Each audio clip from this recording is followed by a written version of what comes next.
India farmers protest, X admits to taking down posts and account. Social media major X has admitted to taking down accounts and posts related to the ongoing farmers protest in India. The site has claimed it took down the pages after Indian government sent them executive orders. उन्होंने कहा जी असी भावें सहमत नहीं है लेकिन ये सानू नोटिस आए कि भाई तुहानू इन्होंने ये पोस्टां जड़ियां ने इन्होंने ब्लॉक करो सस्पेंड करो नहीं तो असी कैद करांगे तुहाडे बंदियां नू और जिहड़ा जुर्माना भी लावांगे. The platform also said it had legally challenged the government's blocking orders without specifying which court they had petitioned. ਇਹ ਝੂਠ ਉਹ ਕਹਿੰਦੇ ਜੀ ਅਸੀਂ ਚੈलेंज ਕਰਤਾ ਕਿਹੜੇ ਕੋਰਟ ਤੁਸੀਂ ਚੈलेंज ਕੀਤਾ ਜੀ. Shomani Gurudwara Prabandhak Committee has lodged a strong objection regarding withholding of its 2 tweets on X at the behest of central government. SGPC received a notice from X stating that a legal removal demand has been received from Government of India with a claim that its contents were in violation of Information Technology Act. ਅਸੀਂ ਕੁਛ ਨਹੀਂ ਸੀ ਉਹਦੇ 'ਚ ਕਿਹਾ ਸੀ ਵੀ ਅਸੀਂ ਹਮਾਇਤ ਕਰਦੇ ਹਾਂ ਤੇ ਸਰਕਾਰ ਨੂੰ ਕਿਹਾ ਸੀ ਵੀ ਜ਼ਬਰ ਜ਼ੁਲਮ ਦਾ ਸਹਾਰਾ ਨਾ ਲਓ ਕਿਸਾਨਾਂ ਨਾਲ ਗੱਲਬਾਤ ਕਰਕੇ ਇਸ ਮੁੱਦੇ ਨੂੰ ਹੱਲ ਕਰੋ. Another tweet pertained to a congratulatory message part of Ardas offered at Golden Temple on the occasion of Prakash Purab of Guru Nanak Dev Ji. शांतिपूर्ण तरीके से आंदोलन कर रहे हमारे सिख भाइयों पर आंसू गैस, पैलेट गन, छरों, रबर बुलेट, पानी की बौछार से हमले किए जा रहे हैं. पुलिस की गोली से सीधे सिर में गोली लगने से एक नौजवान किसान भाई की दुखद मृत्यु भी हो गई है. इसे कतई बर्दाश्त नहीं किया जाएगा. जो लोग कह रहे हैं कि सिर्फ पंजाब के लोगों को दिक्कत है उन्हें बता दें कि आज़ादी के लिए फांसी पर चढ़ने वाले 121 लोगों में से 93 पंजाबी थे. उम्र कैद काटने वाले 2626 लोगों में से 2147 पंजाबी थे. तो अंग्रेज़ भी कह सकते थे कि जब बाकी देश को गुलामी से कोई समस्या नहीं है तो पंजाब के लोगों को ज़्यादा दिक्कत क्यों है.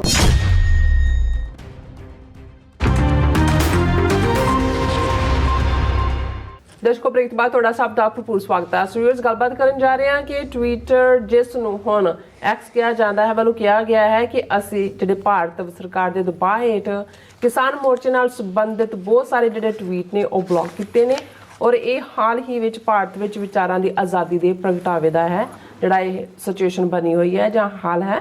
ਸੋ ਕਿਸਾਨ ਸੰਘਰਸ਼ ਦੇ ਹੱਕ ਵਿੱਚ ਕੁਝ ਲੋਕ ਮਜ਼ਬੂਤੀ ਨਾਲ ਖੜੇ ਹਨ ਜਿਨ੍ਹਾਂ ਵਿੱਚ ਦਲਿਤ ਲੀਡਰ ਚੰਦਰਸ਼ੇਖਰ ਆਜ਼ਾਦ, ਸਤਪਾਲ ਮਲਿਕ ਅਤੇ ਸੁਪਰੀਮ ਕੋਰਟ ਦੇ ਸਾਬਕਾ ਜੱਜ ਮਾਰਕੰਡੇ ਕਾਟਚੂ ਸ਼ਾਮਿਲ ਹਨ. ਸੋ ਇਸ ਬਾਰੇ ਆਪਾਂ ਗੱਲਬਾਤ ਕਰਨ ਜਾ ਰਹੇ ਹਾਂ. ਸੋ ਅਸੀਂ ਚਾਹਾਂਗੇ ਕਿ ਤੁਸੀਂ ਇਸੇ ਤਰ੍ਹਾਂ ਬਣੇ ਰਹਿਣਾ ਦੇਖਣ ਸੁਣਨ ਲਈ ਜਾਂ ਲਿਖਣ ਲਈ. ਤੁਹਾਡਾ ਸਭ ਦਾ ਬਹੁਤ ਧੰਨਵਾਦ ਜੀ. ਡਾਕਟਰ ਸਾਹਿਬ ਕੀ ਵਿਚਾਰਾਂ ਨੇ? ਦੇਖੋ ਟਵਿੱਟਰ ਜਿਸ ਨੂੰ ਹੁਣ ਐਕਸ ਕਹਿੰਦੇ ਨੇ ਉਹਦੇ ਮਾਲਕ ਐਲਨ ਮਸਕ ਨੇ ਜਿਹਨੇ ਸ਼ਾਇਦ 44 ਬਿਲੀਅਨ ਡਾਲਰ 'ਚ ਇਹ ਖਰੀਦਿਆ. ਉਹਨੇ ਅਜੇ 4-5 ਦਿਨ ਪਹਿਲਾਂ ਹੀ ਇਹ ਕਲੇਮ ਕੀਤਾ ਸੀ ਕਿ ਜੀ ਮੈਂ ਇਸ ਲਈ ਇਹਨੂੰ ਖਰੀਦਿਆ ਤਾਂ ਕਿ ਮੈਂ ਜਿਹੜਾ ਸਿਵਲਾਈਜੇਸ਼ਨਲ ਚੇਂਜ ਹੈ ਉਸ ਦੇ ਵਿੱਚ ਆਪਣਾ ਰੋਲ ਅਦਾ ਕਰ ਸਕਾਂ. ਹੁਣ ਇੱਕ ਪਾਸੇ ਤਾਂ ਇਸ ਕਿਸਮ ਦੇ ਦਾਅਵੇ ਔਰ ਮੈਂ ਉਦੋਂ ਵੀ ਇਸ ਨੂੰ ਰਿਡੀਕਿਊਲ ਕਰਦਿਆਂ ਕਿਹਾ ਸੀ ਕਿ ਤੇਰਾ ਮਕਸਦ ਤਾਂ ਸਿਰਫ ਪੈਸੇ ਬਣਾਉਣਾ ਹੈ. ਉਹ ਚੁੱਪ ਰਹਿ ਕੇ ਬਣਨ, ਬੋਲ ਕੇ ਬਣਨ, ਰੋ ਕੇ ਬਣਨ, ਚੀਕਾਂ ਮਾਰ ਕੇ ਬਣਨ, ਹੱਸ ਕੇ ਬਣਨ, ਤੇਰਾ ਇਸ ਤੋਂ ਬਿਨਾਂ ਹੋਰ ਤੇਰਾ ਕੋਈ ਮੰਤਵ ਨਹੀਂ ਹੈ. ਔਰ ਇਹ ਗੱਲ ਦਾ ਪ੍ਰਗਟਾਵਾ ਉਹਨੇ ਹੁਣ ਖੁਦ ਹੀ ਕੀਤਾ ਔਰ ਇਹ ਅਸੀਂ ਸਾਨੂੰ ਤਾਂ ਹੁਣ ਕੋਈ ਸ਼ਿਕਵਾ ਸ਼ਿਕਾਇਤ ਨਹੀਂ ਹੈ. ਅਸੀਂ ਤਾਂ ਜੂਨ 2020 ਤੋਂ ਸਾਡਾ TV 84 ਉੱਥੇ ਬਲੌਕ ਹੈ ਪੂਰੀ ਤਰ੍ਹਾਂ ਔਰ ਜਦੋਂ ਵੀ ਕੋਈ ਇਸ ਕਿਸਮ ਦੀ ਈਵਨ ਕੋਈ ਇਵੈਂਟ ਹੁੰਦੀ ਹੈ ਉਸ ਤੋਂ ਬਾਅਦ ਤਾਂ ਫੋਲੋ ਅਪ ਹੁੰਦੇ ਆ. ਹੁਣ ਇਸ ਕਿਸਮ ਦੇ ਵੀ ਚੈਨਲ ਨੇ ਅਮਰੀਕਾ ਜਾਂ ਬਾਹਰ ਦੇ ਜਿਹੜੇ ਪਹਿਲਾਂ ਬੜੇ ਨਿਊਟਰਲ ਰਹਿੰਦੇ ਸੀ ਕਿ ਜੀ ਅਸੀਂ ਨਾ ਖਾਲਿਸਤਾਨ ਦੇ ਫਾਰ ਹਾਂ ਨਾ ਅਗੇਂਸਟ ਹੈ, ਅਸੀਂ ਤਾਂ ਨਿਊਟਰਲ ਰਿਪੋਰਟਿੰਗ ਕਰਦੇ ਹਾਂ. ਉਹ ਵੀ ਜਦੋਂ ਸਾਰੇ ਉੱਥੋਂ ਬਲੌਕ ਹੋਏ ਤਾਂ ਉਹਨਾਂ ਨੂੰ ਲੱਗਾ ਕਿ ਜੀ ਹੁਣ ਤਾਂ ਜਿਹੜੀ ਮਾਰਕੀਟ ਹੀ ਡਾਇਸਪੋਰਾ ਵਾਲੀ ਆ ਹੁਣ ਖੁੱਲ੍ਹ ਕੇ ਖਾਲਿਸਤਾਨੀ ਬਣ ਗਏ। ਸੋ ਇਸ ਸਾਰੇ ਦੇ ਚੱਲਦੇ ਆ ਔਰ ਸਾਨੂੰ ਕਈ ਕਹਿਣਗੇ ਹੁਣ ਵੀ ਕਿ ਜੀ ਤੁਸੀਂ ਵੀ ਟਵਿੱਟਰ ਦੇ ਉੱਤੇ ਆਓ ਤੇ ਫਲਾਣੇ ਦੀ ਇੰਨੀ ਫੋਲੋਇੰਗ, ਦੂਜੀ ਤੁਸੀਂ ਆਓਗੇ ਇੰਨੀ ਫੋਲੋਇੰਗ। ਤੇ ਮੈਂ ਕਿਹਾ ਜੀ ਅਸੀਂ ਇਹਨਾਂ ਦੀ ਪਹਿਲਾਂ ਉਹਨਾਂ ਦੀ ਗੁਲਾਮੀ ਦੇ ਖਿਲਾਫ ਲੜ ਰਹੇ ਹਾਂ, ਫਿਰ ਇੱਥੇ ਮੂੰਹ ਚੁੱਕ ਕੇ ਦੇਖਾਂਗੇ ਜੀ ਕਦੋਂ ਇਹਨਾਂ ਨੇ ਬਲੌਕ ਕਰਤਾ, ਕਦੋਂ ਜਿਹੜਾ ਇਹਨਾਂ ਨੇ ਡਿਲੀਟ ਕਰਤਾ, ਅਕਾਊਂਟ ਸਸਪੈਂਡ ਕਰਤਾ। ਹੁਣ ਫਾਰਮਰ ਐਜੀਟੇਸ਼ਨ ਜਿਹੜੀ ਪਿਛਲੇ 5-6 ਦਿਨਾਂ ਦੇ ਵਿੱਚ ਦੁਨੀਆ ਦੇ ਸਾਹਮਣੇ ਆਈ, ਉਹਦੇ 'ਚ ਤਾਂ ਕੋਈ ਮਜ਼ਹਬ ਦਾ ਐਲੀਮੈਂਟ ਨਹੀਂ ਹੈ, ਉਹਦੇ 'ਚ ਕੋਈ ਖਾਲਿਸਤਾਨ ਦਾ ਐਲੀਮੈਂਟ ਨਹੀਂ ਹੈ, ਉਹਦੇ 'ਚ ਕੋਈ ਸੈਪਰੇਟਿਜ਼ਮ ਦਾ ਐਲੀਮੈਂਟ ਨਹੀਂ ਹੈ। ਦੁਨੀਆ ਦੇ 8-9 ਹੋਰ ਮੁਲਕਾਂ 'ਚ ਵੀ ਜਿਵੇਂ ਮੈਂ ਜ਼ਿਕਰ ਕੀਤਾ ਹੈ ਇਸ ਵੇਲੇ ਕਿਸਾਨ ਮੂਵਮੈਂਟਸ ਆਈਆਂ ਨੇ, ਹਰ ਇੱਕ ਦੀਆਂ ਲੈ ਦੇ ਕੇ ਹੈ ਤਾਂ ਮੰਦਹਾਲੀ ਹੈ ਕਿਸਾਨ ਦੀ ਕਿ ਭਾਈ ਉਹ ਜਿਹਨੂੰ ਕਦੇ ਉਹਨੇ ਧਨੀ ਰਾਮ ਚਾਤਰਕ ਨੇ ਕਿਸਾਨ ਦੀ ਹਾਲਤ ਨੂੰ ਬਿਆਨਦਿਆਂ ਇੱਕ ਉਹ ਨਜ਼ਮ ਕਹੀ ਸੀ, ਵੱਡੀ ਉਹਦੀ ਨਜ਼ਮ ਹੈ, ਪਰ ਇੱਕ ਮੈਨੂੰ ਹਮੇਸ਼ਾ ਹੀ ਉਸ ਦਾ ਕਪਲੇਟ ਯਾਦ ਰਹਿੰਦਾ ਕਿ ਕੱਕਰੀ ਰੁੱਤ ਸਿਆਲ ਦੀ ਧਰਤੀ ਸੁੰਨ ਮਸਾਣ, ਖਲਕਤ ਸੁੱਤੀ ਅੰਦਰੀ ਨਿੱਘੀਆਂ ਬੁਕਲਾਂ ਤਾਣ, ਇਸ ਵੇਲੇ ਜਾਂ ਜਾਗਦੇ ਤਾਰੇ ਵਿੱਚ ਅਸਮਾਨ, ਜਾਂ ਕੋਈ ਕਰਦਾ ਭਗਤ ਜਨ ਖੂਹ ਉੱਤੇ ਇਸ਼ਨਾਨ, ਜਾਂ ਇੱਕ ਕਿਸਮਤ ਦਾ ਬਲੀ ਜਾਗ ਰਿਹਾ ਕਿਸਾਨ। ਕਿ ਜਦੋਂ ਸਾਰੀ ਦੁਨੀਆ ਗਰਮ ਰਜਾਈਆਂ ਦੇ ਵਿੱਚ ਸੁੱਤੀ ਹੁੰਦੀ ਹੈ ਤੇ ਕਿਸਾਨ ਜਿਹੜਾ ਉਹ ਜਾਗ ਕੇ ਉਹ ਜਿਹੜੇ ਸੁੱਤੇ ਨੇ ਉਹਨਾਂ ਦੇ ਢਿੱਡ ਭਰਨ ਦਾ ਫਿਕਰ ਕਰਕੇ ਲੱਗਾ ਹੁੰਦਾ, ਉਹ ਵੀ ਗੜੇ ਮਾਰ ਹੋ ਜਾਏ, ਮੀਂਹ ਪੈ ਜਾਏ ਤਾਂ ਨਾ ਪਏ ਤਾਂ। ਤੇ ਅੱਜ ਜਦੋਂ ਮਾਡਰਨ ਟੈਕਨੋਲੋਜੀ ਵਾਲੇ ਕਹਿੰਦੇ ਹੁਣ ਤਾਂ ਕਿਸਾਨਾਂ ਦੇ ਕੋਲ ਜੀ ਦੇਖੋ ਟਰੈਕਟਰ ਆ ਗਏ, ਦੂਜੇ ਆ ਗਏ, ਹੁਣ ਤੁਸੀਂ ਉਸ ਸਾਰੇ 'ਚ ਵੀ ਦੇਖੋ ਵੀ ਉਸ ਤੋਂ ਵੀ ਬਦਤਰ ਹਾਲਤ। ਉਦੋਂ ਤਾਂ ਚਲੋ ਤੁਸੀਂ ਬੀਜ ਕੇ ਰੱਬ ਦੇ ਉੱਤੇ ਛੱਡ ਦਿੰਦੇ ਸੀ ਵੀ ਕਦੋਂ ਮੀਂਹ ਪੈਣਾ, ਤੁਹਾਡੇ ਕੋਲ ਕੋਈ ਫ੍ਰੀ ਟਾਈਮ ਦਾ ਹੁੰਦਾ ਸੀ। ਹੁਣ ਕੋਈ ਵੀ ਕਿਸਾਨ ਕਿਸੇ ਵੀ ਮੁਲਕ ਦਾ ਕਿਤੇ ਵੀ ਉਹਨੂੰ ਰਾਊਂਡ ਦਾ ਈਅਰ, ਕਿਤੇ ਫਰਟੀਲਾਈਜ਼ਰਸ ਨੇ, ਕਿਤੇ ਵਾਟਰ ਹੈ, ਕਿਤੇ ਇਲੈਕਟ੍ਰਿਸਿਟੀ ਦਾ ਹੈ, ਕਿਤੇ ਕੋਈ ਬੀਜ ਲਿਆਉਣੇ ਨੇ, ਦੇਖਣਾ ਹੈ ਉਹ ਦੂਜਾ। ਸੋ ਉਹ ਰਾਊਂਡ ਦਾ ਈਅਰ ਔਰ ਉਹਨੂੰ ਕੋਈ ਜਿਹੜੀ ਹੈ ਉਸ ਦੀ ਰਾਹਤ ਨਹੀਂ ਹੈ। ਔਰ ਮੈਨੂੰ ਸਰ ਕਪੂਰ ਸਿੰਘ ਹੋਰਾਂ ਦਾ ਯਾਦ ਹੈ ਕਿ ਵੀ ਉਹ ਮੈਂਬਰ ਪਾਰਲੀਮੈਂਟ ਰਹੇ 1962 ਤੋਂ 1977 ਤੱਕ।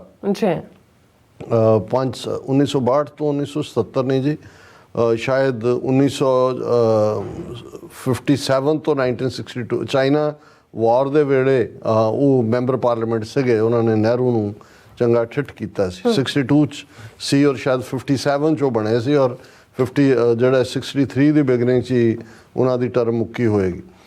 ਔਰ ਉਹਦੇ 'ਚ ਉਹਨਾਂ ਨੇ ਕਿਹਾ ਕਿ ਵੀ ਜਦੋਂ ਇਹ ਬਣਾ ਰਹੇ ਸੀ ਕਿ ਜੀ ਕਿਸਾਨ ਨੂੰ ਮਿਨੀਮਮ ਸਪੋਰਟ ਪ੍ਰਾਈਸ ਜਾਂ ਦੂਜਾ ਕੀ ਦੇਣਾ, ਤੇ ਜਿਹੜਾ ਉਹਨਾਂ ਦਾ ਕਮਿਸ਼ਨ ਦਾ ਸੀ ਸਾਊਥ ਇੰਡੀਆ ਦਾ ਸੀ, ਜਿਹਦਾ ਕੋਈ ਖੇਤੀਬਾੜੀ ਨਾਲ ਕੋਈ ਸੰਬੰਧ ਵੀ ਨਹੀਂ ਸੀ, ਤੇ ਉਹਨੇ ਕੈਲਕੂਲੇਟ ਕੀਤਾ ਕਿ ਜੀ ਇੰਨੇ ਦਾ ਬੀਜ ਪਏਗਾ, ਇੰਨਾ ਕੁ ਦਾ ਜਿਹੜਾ ਉਹ ਬਿਜਲੀ ਦਾ ਬਿੱਲ ਹੋਏਗਾ, ਤੇ ਇੰਨੇ ਦਾ ਜਿਹੜਾ ਉਹ ਉਹਦੀ ਹੋਏਗਾ ਦੂਸਰਾ ਕਿ ਵੀ ਇਹਨੂੰ ਕੈਲਕੂਲੇਟ। ਕਹਿੰਦਾ ਵੀ ਜਦੋਂ ਮੈਂ ਉਹਨੂੰ ਕਿਹਾ, ਮੈਂ ਕਿਹਾ ਜੀ ਜਿਹੜਾ ਟੱਬਰ ਸਾਰਾ ਕੰਮ ਕਰੇਗਾ ਸਵੇਰ ਤੋਂ ਸ਼ਾਮ ਤੱਕ ਜਾਂ ਉਹਨਾਂ ਦੀ ਉਜਰਤ ਕਿੱਥੇ? ਕਹਿੰਦਾ ਉਹਨਾਂ ਨੇ ਤਾਂ ਕੰਮ ਕਰਨਾ ਹੀ ਥਾ। ਮਤਲਬ ਤੁਸੀਂ ਈਵਨ ਉਹਦੀ ਕੈਲਕੂਲੇਸ਼ਨ 'ਚ, ਔਰ ਇਹ ਜਿਹਨੂੰ ਸਵਾਮੀਨਾਥਨ ਨੂੰ ਇੱਕ ਪਾਸੇ ਤਾਂ ਭਾਰਤ ਰਤਨ ਦਿੱਤਾ ਤੇ ਉਹਦੀ ਰਿਪੋਰਟ ਰੋਲ ਕੇ ਰੱਖ ਦਿੱਤੀ। ਸਵਾਮੀਨਾਥਨ ਦਾ ਇਹੀ ਰਿਪੋਰਟ ਦਾ ਕਰਕਸ ਇਹੀ ਹੈ ਜਿਹਦੇ 'ਚ ਉਹਨੇ ਕਿਹਾ ਕਿ ਜਿੰਨੀ ਕਿਸਾਨ ਦੀ ਲਾਗਤ ਹੈ, ਹੁਣ ਲਾਗਤ ਦੇ ਵਿੱਚ ਤੁਹਾਡੀ ਜ਼ਮੀਨ ਦੀ ਫਰਟੀਲਿਟੀ ਵੀ ਜਾ ਰਹੀ ਹੈ, ਵਾਟਰ ਲੈਵਲ ਵੀ, ਜਿਹਨੂੰ ਸਾਰਾ ਸਮਾਜ ਸਫਰ ਕਰ ਰਿਹਾ, ਪਰ ਤੁਸੀਂ ਘੱਟੋ ਘੱਟ ਜਿਹੜਾ ਤੁਹਾਡੀ ਇਨਪੁੱਟ ਹੈ, ਖਰਚਾ ਹੈ, ਔਰ ਉਸ ਇਨਪੁੱਟ ਦੇ ਵਿੱਚ ਜਿਹੜੇ 3 ਜੀ 2 ਜੀ ਫੁੱਲ ਟਾਈਮ ਲੱਗੇ ਹੋਏ ਨੇ ਉਹਨਾਂ ਦੀ ਉਜਰਤ ਵੀ ਉਹਦੇ 'ਚ ਸ਼ਾਮਲ ਕਰੋ। ਉਸ ਦੇ ਉੱਤੇ ਸੀ ਕਿ ਬਈ ਉਹ ਤਾਂ ਉਹਦੀ ਲਾਗਤ ਹੈ ਔਰ ਉਹਦੇ ਤੇ ਤੁਸੀਂ 50% ਉਹਨਾਂ ਨੂੰ ਪ੍ਰੋਫਿਟ ਦਿਓ ਤਾਂ ਕਿ ਉਹ ਆਪਣਾ ਜੀਵਨ ਜਿਹੜਾ ਹੈ ਉਹ ਚੰਗੀ ਤਰ੍ਹਾਂ ਬਸਰ ਕਰ ਸਕਣ।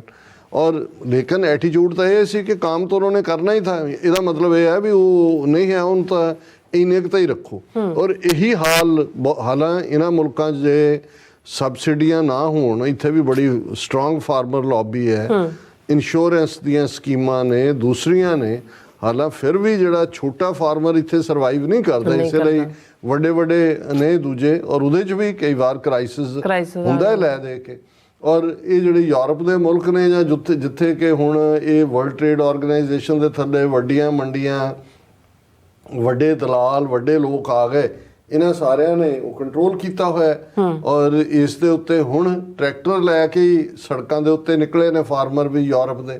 ਉੱਥੇ ਕਿਸੇ ਉਹਨਾਂ ਦੇ ਹਾਈ ਕੋਰਟ ਨੇ ਨਹੀਂ ਕਿਹਾ ਕਿ ਜੀ ਟਰੈਕਟਰ ਤਾਂ ਜਿਹੜਾ ਹੈ ਇਹ ਕੋਈ ਵਾਹਨ ਥੋੜੀ ਹੈ, ਵਹੀਕਲ ਥੋੜੀ ਹੈ, ਤੁਸੀਂ ਇਹਦਾ ਇਸਤੇਮਾਲ ਨਹੀਂ ਕਰ ਸਕਦੇ। ਅੱਜ ਇਹ ਕਹਿ ਰਿਹਾ ਸੀ, ਕਹਿੰਦਾ ਟਰੈਕਟਰ ਕਿਸਾਨ ਦਾ ਦੂਸਰਾ ਬੇਟਾ ਹੈ। ਬਿਲਕੁਲ ਪੁੱਤਰ ਹੈ ਬਈ ਉਹ ਤਾਂ ਉਹਦੇ 'ਚ ਹੀ ਜਿਉਂਦਾ ਹੈ, ਉਹਦੇ 'ਚ ਹੀ ਰਹਿੰਦਾ ਹੈ, ਉਹਦੇ 'ਚ ਹੀ ਉਹ ਮੰਡੀਆਂ 'ਚ ਜਾਂਦਾ ਹੈ, ਉਹਦੇ 'ਚੋਂ ਹੀ ਉਹ ਫਸਲ ਲੈਂਦਾ, ਉਹਦੇ 'ਚ ਹੀ ਮੇਲਿਆਂ 'ਚ ਜਾਂਦਾ ਹੈ, ਉਹਦੇ ਤੇ ਹੀ ਉਹਨੇ ਪ੍ਰੋਟੈਸਟ ਤੇ ਵੀ ਆਉਣਾ। ਹੁਣ ਇਸ ਸਾਰੇ ਦੇ ਚੱਲਦੇ ਆ ਫਾਰਮਰਸ ਦੇ ਨਾਲ, ਕਿਉਂਕਿ ਇੱਕ ਤਬਕਾ ਜ਼ਰੂਰ 13 ਮਹੀਨੇ ਦੀ ਦਿੱਲੀ ਦੀਆਂ ਬਰੂਹਾਂ ਤੇ ਕਿਸਾਨ ਮੂਵਮੈਂਟ ਦੀ ਦੇਣ ਹੋਇਆ ਵੀ ਜਿਹੜਾ ਹਮਦਰਦੀ ਕਰਦਾ, ਜਿਹਨੂੰ ਇਹ ਇਸ਼ੂ ਸਮਝ ਆਉਣਾ ਸ਼ੁਰੂ ਹੋਇਆ। ਅਦਰਵਾਈਜ਼ ਉਦੋਂ ਵੀ ਜਿਹੜੇ ਇਹਨਾਂ ਦੇ IT ਸੈੱਲ ਦਾ ਪ੍ਰਚਾਰ ਤਾਂ ਇਹੀ ਸੀ ਕਿ ਜੀ ਦੇਖੋ ਇਹ ਤਾਂ ਕਾਜੂ ਖਾਂਦੇ ਨੇ, ਗੋਗਲਸ ਲੱਗੀਆਂ ਜੀ ਇਹਨਾਂ ਦੇ ਮੁੰਡੇ ਕੁੜੀਆਂ ਨੇ, ਫਟੀਆਂ ਜੀਨਾਂ ਪਾਈਆਂ ਹੋਈਆਂ, ਬੜੇ ਖੁਸ਼ਹਾਲ ਨੇ, ਬੜੇ ਪ੍ਰੋਸਪਰਸ ਨੇ, ਇਹ ਤਾਂ ਕਿਸਾਨ ਲੱਗਦਾ ਨਹੀਂ। ਉਹ ਕਿਸੇ ਨੇ ਕਿਹਾ, ਕਹਿੰਦਾ ਤੁਹਾਨੂੰ ਕਿਸਾਨ ਉਹ ਜਿਹਦੀ ਕਮਰ ਝੁਕੀ ਹੋਏ, ਪਤਲੀ ਮੈਲੀ ਲੁੰਗੀ ਬੰਨੀ ਹੋਏ, ਹੱਥ 'ਚ ਦਾਤੀ ਫੜੀ ਹੋਏ, ਉਹ ਤੁਹਾਡੇ ਲਈ ਕਿਸਾਨ ਹੈ।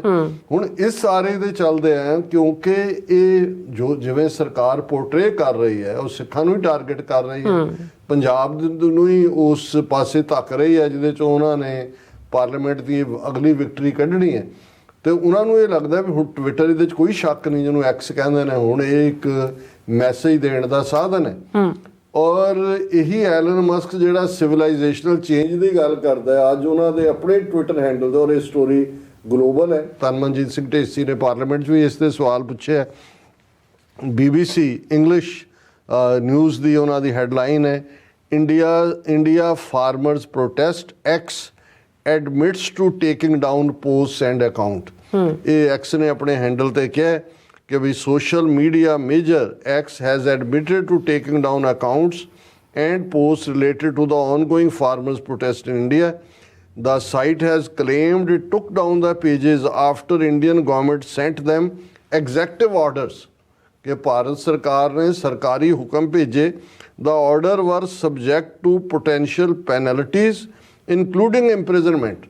X said in a statement that it disagreed with these actions. उन्होंने कहा जी असी भावें सहमत नहीं है, लेकिन ये सानू नोटिस आए कि भाई तुहानू इन्होंने ये पोस्टां जड़ियां ने इन्होंने ब्लॉक करो, सस्पेंड करो, नहीं तो असी कैद करांगे तुहाडे बंदियां नू और ਇਹ ਜਿਹੜਾ ਜੁਰਮਾਨਾ ਵੀ ਲਾਵਾਂਗੇ। ਔਰ ਉਹਨਾਂ ਨੇ ਕਿਹਾ ਜੀ ਅਸੀਂ ਭਾਵੇਂ ਇਹਦੇ ਹੱਕ 'ਚ ਨਹੀਂ, ਔਰ ਅਸੀਂ ਇਸ ਦੇ ਉੱਤੇ the platform also said it had legally challenged the government's blocking orders without specifying which court the had petition. ਇਹ ਝੂਠ। ਉਹ ਕਹਿੰਦੇ ਜੀ ਅਸੀਂ ਚੈਲੰਜ ਕਰਤਾ। ਕਿਹੜੇ ਕੋਰਟ 'ਚ ਤੁਸੀਂ ਚੈਲੰਜ ਕੀਤਾ ਜੀ? ਇੰਡੀਆ ਦੇ ਵਿਦਨ।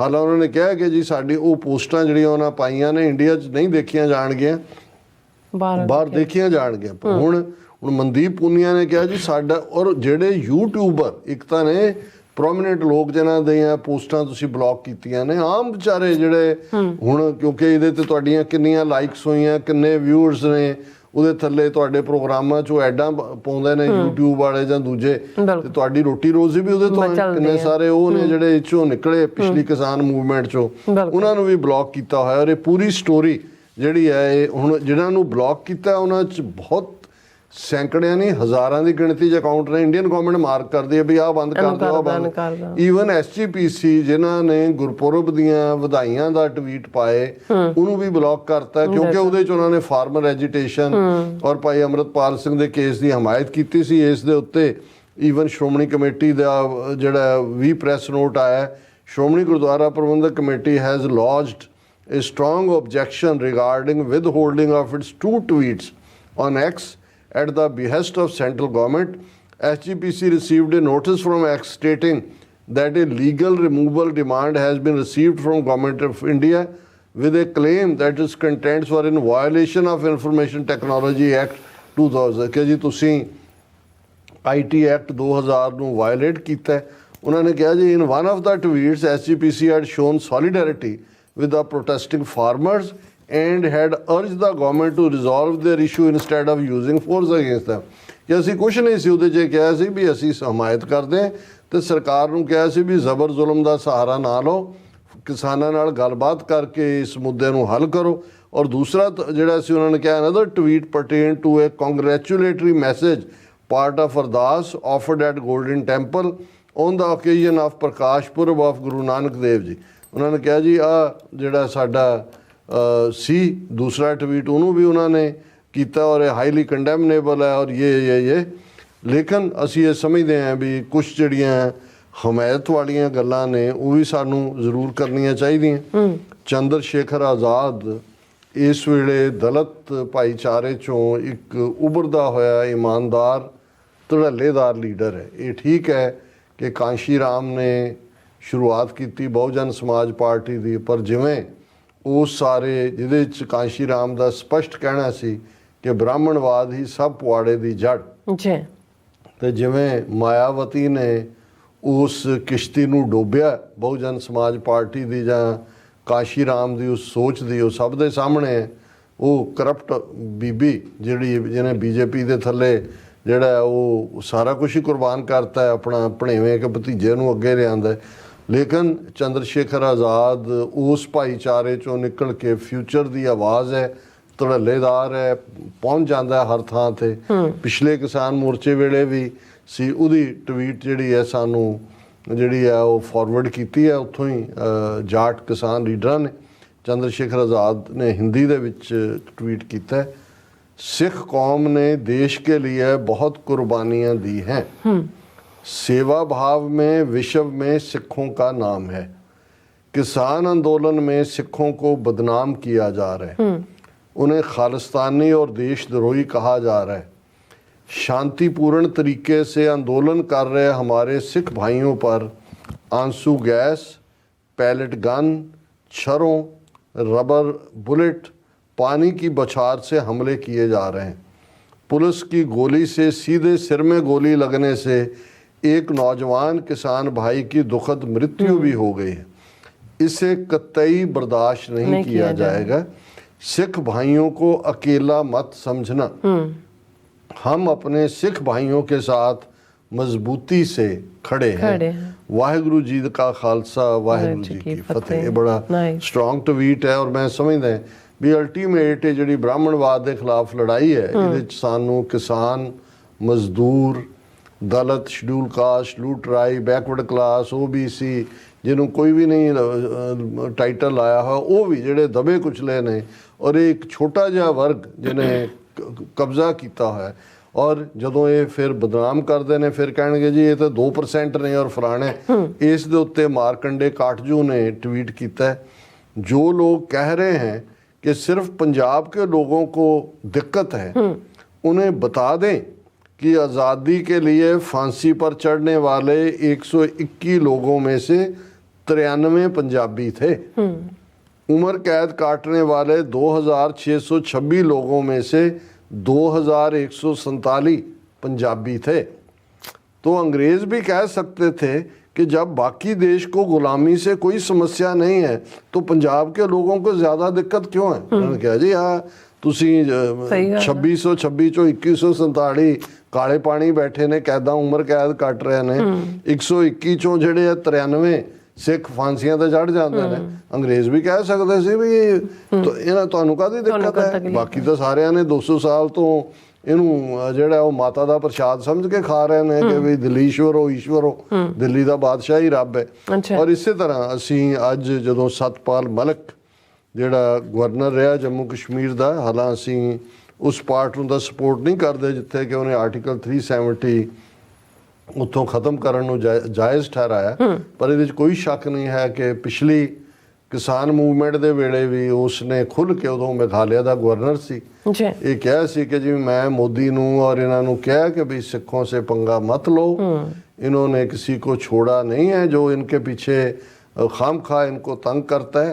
इधर उन्होंने क्या कहना, मैंने तो बताया कि मेरे मित्र अरुण नेहरू ने मुझे बताया था कि इंदिरा गांधी ने ये काम किया हमले करने का, फिर इतनी घबराई हुई थी कि उसने मृत्युंजय यज्ञ भी करवाया, लेकिन सिखों ने उसे छोड़ा नहीं। और यही गल ईवन हुण जिहड़ी किसान स्ट्रगल चल रही है उस बारे भी उन्होंने एक मैं इंटरव्यू च देख रहा सी, उहदे च उन्होंने कहा भी ये सिख पैजेंट्री जिहड़े सिख कामे ने, किसान ने, ये सब तो टफ Tough ਨੇ। ਲੋਕ ਨੇ ਇਹ ਜਿਸ ਗੱਲ ਦੇ ਪਿੱਛੇ ਪੈ ਜਾਣ ਪਿੱਛੇ ਹਟਦੇ ਨਹੀਂ ਹੈ ਇਹਨਾਂ ਦੇ ਉੱਤੇ ਜ਼ੁਲਮ ਮਤ ਕਰੋ ਔਰ ਇਹ ਤੁਹਾਨੂੰ ਬਹੁਤ ਮਹਿੰਗਾ ਪੈਗਾ ਔਰ ਲਗਾਤਾਰਤਾ ਨਾਲ ਉਹ ਦੱਸ ਵੀ ਰਿਹਾ ਵੀ ਅੰਬਾਨੀ ਅਡਾਨੀ ਕਿਵੇਂ ਕਰਪਟ ਨੇ ਮੋਦੀ ਕਿਵੇਂ ਕਰਪਟ ਹੈ ਇਹ ਵਿਦਨ ਦੋ ਜਿਹੜੇ ਹਾਰਡਕੋਰ ਆਰਐਸਐਸ ਦੀ ਸਪੋਰਟ ਵਾਲੇ ਲੋਕ ਰਹੇ ਨੇ ਸਤਪਾਲ ਮਲਕ ਔਰ ਸੁਬਰਾਮਨੀਅਮ ਸਵਾਮੀ ਇਹ ਖੁੱਲ੍ਹ ਕੇ ਘੱਟੋ ਘੱਟ ਮੋਦੀ ਅਮਿਤ ਸ਼ਾਹ ਦੇ ਖਿਲਾਫ ਤਾਂ ਬੋਲਦੇ ਨੇ ਮੋਦੀ ਦੇ ਖਾਸ ਤੌਰ ਤੇ ਹੁਣ ਅੱਜ ਜਿਹੜਾ ਹੈ ਹਾਲਾਂ ਸਤਪਾਲ ਮਲਕ ਪਿਛਲੇ 4-5 ਦਿਨ ਤੋਂ ਬਿਮਾਰ ਹੈ ਹਸਪੀਟਲ 'ਚ ਹੈ ਉਹਦੇ ਘਰ ਦੇ ਉੱਤੇ ਜਿਹੜਾ ਹੈ J&K ex governor Satyapal Malik cries foul as CBI searches his premises while he was ਉਹਨੇ ਚਾਰਜ ਲਾਇਆ ਸੀ ਮੇਘਾਲय ਗਵਰਨਰ ਹੁੰਦਿਆਂ ਵੀ ਕਰਪਸ਼ਨ ਕਿਸ ਲੈਵਲ ਤੇ ਹੈ ਹੁਣ ਉਹ ਹਸਪਤਾਲ ਦੇ ਬੈੱਡ ਤੇ ਪਿਆ ਹੈ ਤੇ ਉਹਦਾ ਉਹ ਕਿਰਾਏ ਦੇ ਫਲੈਟ 'ਚ ਰਹਿੰਦਾ ਹੈ ਔਰ ਉਹਦੀ ਆਈਡੀਓਲੋਜੀ ਰਾਮ ਮਨੋਹਰ ਲੋਹੀਆ ਜੈ ਪ੍ਰਕਾਸ਼ ਨਾਰਾਇਣ ਚੌਧਰੀ ਚਰਨ ਸਿੰਘ ਦੇ ਵੀ ਬੜਾ ਨੇੜੇ ਰਿਹਾ ਜਾਟ ਹੈ ਪੱਕਾ ਲੇਕਿਨ ਬੇਬਾਕ ਹੈ ਔਰ ਉਹਦੇ ਛਾਪੇ ਸ਼ੁਰੂ ਹੋ ਗਏ ਔਰ ਉਹਨੇ ਕਿਹਾ ਮੈਂ ਇਹ ਡਰਦਾ ਨਹੀਂ ਇਹਨਾਂ ਛਾਪਿਆਂ ਤੋਂ ਵੀ ਮੈਂ ਤਾਂ 4 ਮੇਰੇ ਕੋਲ ਕੁੜਤੇ ਪਜਾਮੇ ਹੁੰਦੇ ਨੇ ਔਰ ਇੱਕੋ ਹੀ ਸੂਟਕੇਸ ਹੁੰਦਾ ਕਿਰਾਏ ਦੇ ਮਕਾਨ 'ਚ ਮੈਂ ਰਹਿੰਦਾ ਸਾਰੀ ਉਮਰ ਮੈਂ ਇੱਕ ਪੈਸਾ ਜਿਹੜਾ ਸਿਆਸਤ 'ਚ MP ਵੀ ਮਿਨਿਸਟਰ ਵੀ ਮੈਂ ਕਦੇ ਕੋਈ ਨਹੀਂ ਕੀਤਾ ਪਰ ਤੁਸੀਂ ਅੰਦਾਜ਼ਾ ਲਾ ਸਕਦੇ ਹੋ ਕਿ ਕਿਸ ਹੱਦ ਤੱਕ ਇਸ ਵੇਲੇ ਸਟੇਟ ਮਸ਼ੀਨਰੀ ਸੱਚ ਦੀ ਆਵਾਜ਼ ਨੂੰ ਦਬਾਉਣ ਲਈ ਜਾ ਰਹੀ ਹੈ ਜੀ ਡਾਕਟਰ ਸਾਹਿਬ ਤੁਹਾਡਾ ਬਹੁਤ ਸ਼ੁਕਰੀਆ ਸੋ ਇੱਥੇ ਲੈਣ ਬ੍ਰੇਕ ਔਰ ਬ੍ਰੇਕ ਤੇ ਜਾਣ ਤੋਂ ਪਹਿਲਾਂ ਅਸੀਂ ਦਰਸ਼ਕਾਂ ਤੇ ਸਰੋਤਿਆਂ ਨੂੰ